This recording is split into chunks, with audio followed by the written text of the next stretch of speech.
नमस्कार मित्रों, मैं ये उपाय लेकर आया हूँ। विशेष रूप से कई मेरे जो व्यूअर्स हैं उनकी रिक्वेस्ट आ रही थी कि आप जो है सनातनी उपाय बता रहे हैं, सनातनी प्रयोग बताते हैं, लेकिन कई बार हम आपसे पूछ चुके हैं कि क्या वशीकरण के बारे में आपका कोई उपाय है या आप वशीकरण का उपाय दे सकते हैं।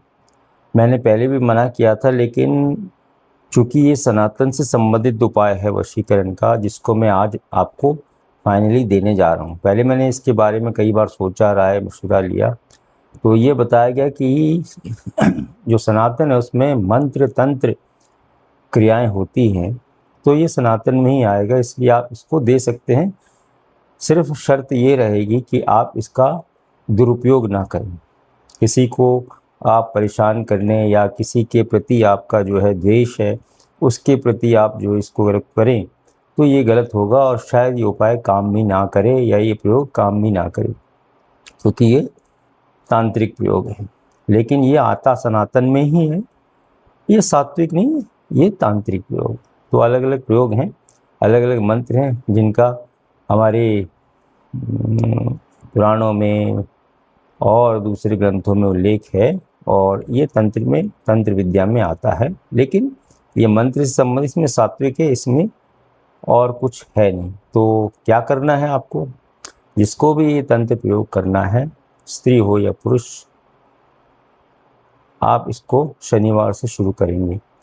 शनिवार से आप शुरू करेंगे, रात्रि को 12 से 1 बजे के बीच में आपके अपने बेडरूम में, जहाँ आपकी प्राइवेसी हो, इस उपाय को आप करना शुरू करें। करना क्या है, आपको रात्रि में 12 से 1 बजे के बीच में शनिवार को एक चटाई अपने कमरे में बिछा लेनी है। अपने रूम को बंद कर लीजिए ताकि प्राइवेसी रहे, कोई डिस्टर्बेंस आपको ना रहे इसको करने के समय। और आप जो है निर्वस्त्र होकर उधर लेट जाइए, और लेटने की कोई डायरेक्शन नहीं है। जब आप लेट गए तो आप नाभि के ऊपर अनामिका उंगली अपने सीधे हाथ की रख लीजिए। ये अनामिका उंगली है, इसको सीधे हाथ की उंगली अपनी नाभि पे रख लीजिए। नाभि पे रख के जो भी व्यक्ति है, चाहे स्त्री हो या पुरुष, उसका ध्यान करिए, उसका स्मरण करिए, उसके चेहरे को आप उसमें देखिए और अपने मन में उसके प्रति पूरा भाव लाइए। अगर आप ये अच्छी नीयत से कर रहे हैं तो, या आपको मित्रता करनी है, शादी ब्याह करना है, या आपसे कोई रूठ गया है उसको आप बुलाना चाहते हैं, तो ये अवश्य फलीभूत होगा। तो इसमें करना क्या है, आपको जब आपने मध्यमा उंगली रख ली, आपने उस व्यक्ति का जो है पूरी तरह से संपूर्ण रूप से ध्यान किया, उसकी आपको तस्वीर या चेहरे पे पूरा उसका जो हाव भाव है सब आपकी आंखों के सामने आना चाहिए, उसका स्मरण आपको करना चाहिए। उसके बाद आपको एक मंत्र का प्रयोग करना, उंगली रखे रहें और मंत्र बोलें, ओम नमो सर्वमोहिनी स्वाहा। नाम लिखिए उसका, कौन है नाम, अमुक नाम, मतलब जिसका नाम लेना है, जो भी XYZ हो उसका नाम लीजिए। क्या फिर कहिए, मम वश्यम कुरु कुरु स्वाहा। फिर से बोलता हूँ, ओम नमो सर्वमोहिने स्वाहा, अमुक व्यक्ति मम वश्यम कुरु कुरु स्वाहा।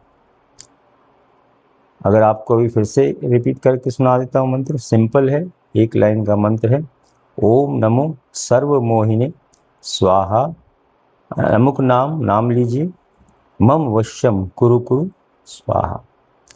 तो ये तंत्र क्रिया है, अर्धरात्रि को आप कर रहे हैं।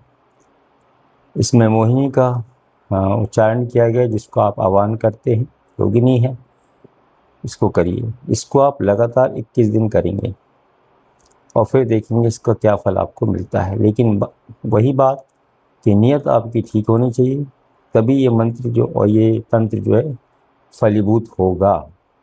और कमेंट्स में आप 21 दिन बाद ज़रूर मुझे बताएं कि आपको इसका फल प्राप्त हुआ। तो कई लोगों की जो रिक्वेस्ट थी, जो पिछले 1.5-2 महीने से मुझे आ रही थी, आज उसका मैंने निवारण कर दिया। करना 21 दिन लगातार है, इसमें ब्रेक नहीं होना चाहिए। अगर ब्रेक होता है तो फिर से आपको शुरू करना पड़ेगा। इसमें कोई व्यवधान नहीं होना चाहिए, आप शांति से करें, कोई और बीच में ना आए। जब आप कर लें, आप योगिनी को धन्यवाद दें और उसके बाद में आप उठ जाएं, अपने वस्त्र वापस पहन के अपना सो जाएं। तो ये क्रिया है जो आपको मैंने आज बताई है। तो मेरा फिर से जो है आप लोगों से यही अनुरोध रहेगा, इसको अच्छे कार्य के लिए कीजिए और इसमें कोई जो है बैर भाव से किया हुआ जो तंत्र मंत्र है वो काम नहीं करेगा, ऐसा मेरा आपसे प्रार्थना है। ठीक है, अगर 21 दिन बाद आपको कोई फल की प्राप्ति होती है तो ज़रूर मुझे सूचित करें, ताकि आगे भी कोई ऐसे तांत्रिक मंत्रों की क्रियाएं जो है मैं ढूंढूंगा आपके लिए। और हम लोग लगातार जो है एक दूसरे के संपर्क में होते हैं, जो ज्ञानी हैं उनसे बातचीत वार्तालाप होता है और तब हम जो है उसका निचोड़ निकाल के कोई उपाय लेके आते हैं। तो करिए इसको। और जिन लोगों की ये रिक्वेस्ट थी वो अब आज पूरी हो गई है, तो वो लोग जो पहले मुझे कमेंट्स कर चुके हैं वो भी ज़रूर लिखें उन्होंने किया तो उनको क्या फल की प्राप्ति हुई। नमस्कार, धन्यवाद।